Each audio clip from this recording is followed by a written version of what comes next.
Ma, Oo? ampun po ba ako? Ha?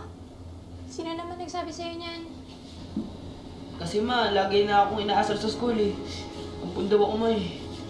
Anak, di ba sinabi ko sa'yo huwag ka magpapa-apekto sa sinasabi ng iba? Pero ma,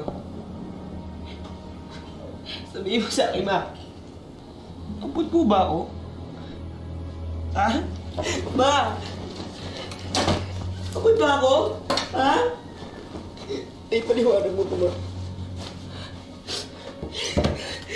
May paliwanag mo, bakit may 4 na baso ko sa likod?